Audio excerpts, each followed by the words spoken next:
Stanford, Preet, Banerjeer, and Amanda Lang. We've heard a lot of people mention in the last month, 2 months, that we're in, even if everything goes right, we're in for a rough ride for the next 10 years. That's where the so-called lost decade comes out of. Does it really look that bad, Jim? I think it does, Peter. I think we're in something like a depression. Not Dust Bowl poverty levels. We've come a long way since the 30s, but in the sense of a decade where we don't get out of the mud. And what looks like a recovery turns out to be a short-term spike, and we're back into it.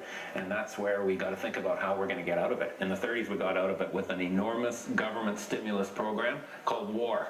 This time, we obviously don't want that, but we're going to need something dramatic to get us out of the rut. Patty? I agree with Jim, but I think the good news, it started in 2008, so we're already 3 years into it, so maybe just 7 to go.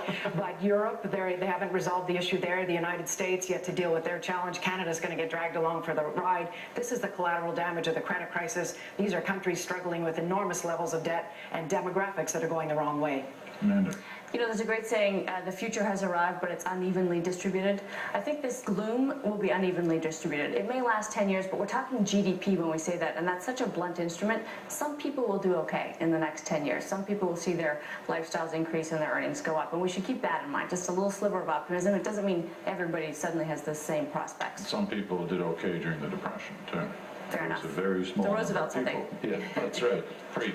Yeah, I think we've got a perfect storm here where we've got corporate thrift, we've got austerity measures, which is basically the opposite of stimulus for an economy, and we've got individuals with record levels of debt as well, which is also unsustainable. So it really does look like a perfect storm for a prolonged, at best, slow recovery. All right, bring it home.